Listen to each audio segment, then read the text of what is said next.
Hey there, welcome back to my channel. If you've not been here before, welcome. My name's Andrea and I love the Pilates Method of Exercise. And if you're a returning viewer, thank you so much for coming back. Today I have another installation of my The Struggle is Real series with my Los Angeles colleague Lesley Logan of Profitable Pilates.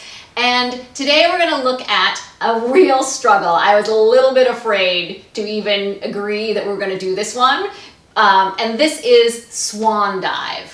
Swan dive really anywhere, but working towards the swan dive on the mat. And I've got a little bit of a Pilates confession for you today. I've been going through some changes in my body as to how I'm using my muscles to support my back and use my two-way stretch effectively.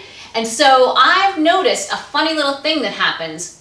I'm perfectly fine through my mat exercises, and then I have all my scoop and my lift and everything's working beautifully, and then I turn over onto my stomach to do the swan.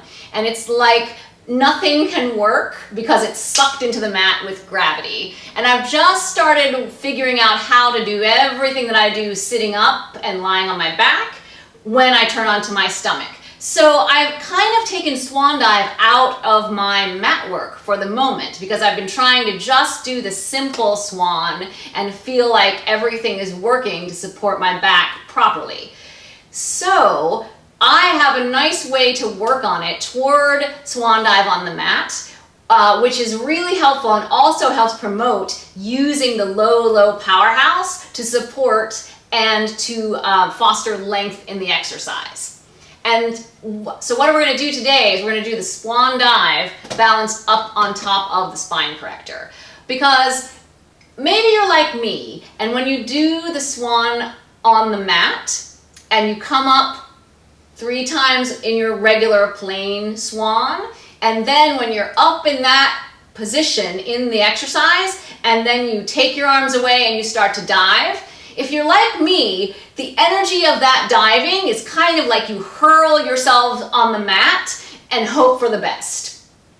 And I've progressed maybe a little bit beyond, hurling myself on the mat and hoping for the best. However, I still feel like that controlled lengthening action is a bit elusive to me, and maybe to you too, on the mat. And on the spine corrector, you really can't haul yourself around without taking a nosedive, basically. So it really helps you promote length and figure out what exactly you're using to make the diving happen. Because sometimes that can be a little bit confusing if you're new to the exercise, to the swan dive.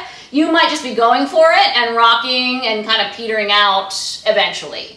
And so finding out that you are responsible for making that diving action, that can be really empowering too.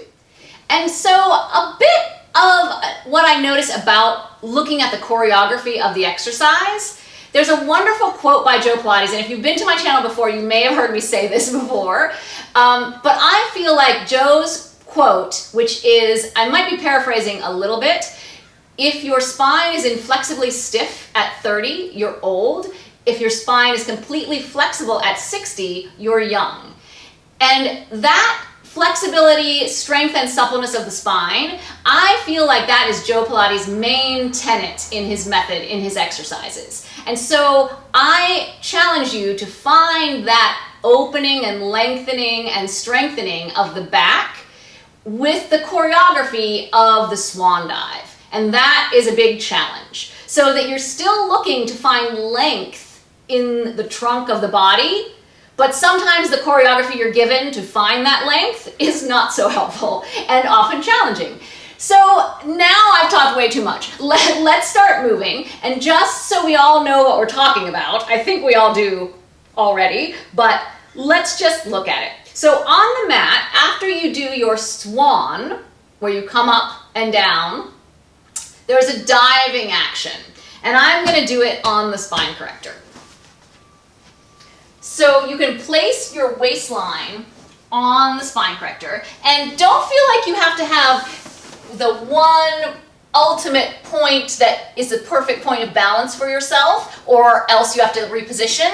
It's really a little bit about keeping your shape intact so that you don't kind of lose it, and that might feel like half of your body is heavier than the other half, but just feel like maybe just in the waistline or the belly button is on the top of the barrel. And then you can start it one of two ways. I've been kind of playing with this first way that I'm going to show you, which is to just let everything like drape over the barrel for a moment. And then feel like you're going to lift everything up the sides of you, your thighs, your buttocks, your waistline, like you could push your bottom to where your hands are. And your hands are going to be out like the T, out to the side and slightly forward.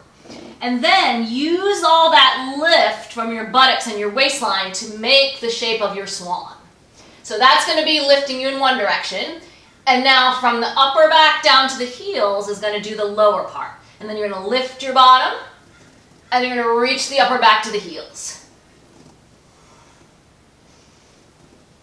And at first when you start, you may try to move and it might not happen very much.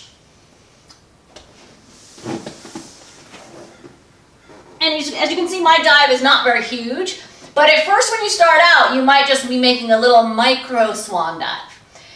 And the more you can keep your lift in this part of you, that will help you keep control to not face plant on the mat. And really in this one, you kind of have to keep lengthening out, or A, you don't go anywhere, or B, you fall on your face. So you really can't be up to your old tricks that if you are used to doing it on the mat and kind of just using momentum, you kind of can't do that anymore, which is a good thing. So that was the kind of drape yourself over the barrel way to do it. And now I'm going to try to find the swan right away. Because sometimes I think the draping over can kind of help you find length, but sometimes if you just go for the shape,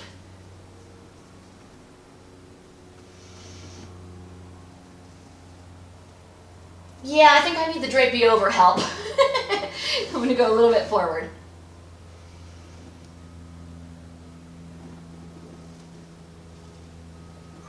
And I'm trying to pull my belly button all the way up to the nape of my neck, till like where my head and my skull meet.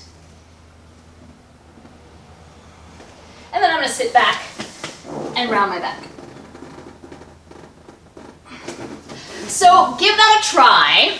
If you're stumped by the swan dive, or it doesn't feel good, or it doesn't make you feel good about yourself, give it a try. I really like the one on the spine corrector because it either happens or you figure out why it doesn't happen. So thank you so much for watching. If you have questions or elements about the swan dive that you have questions about, leave me a comment below. I'm happy to answer your questions. Thank you so much. It's lovely to see you again. Thank you. Bye.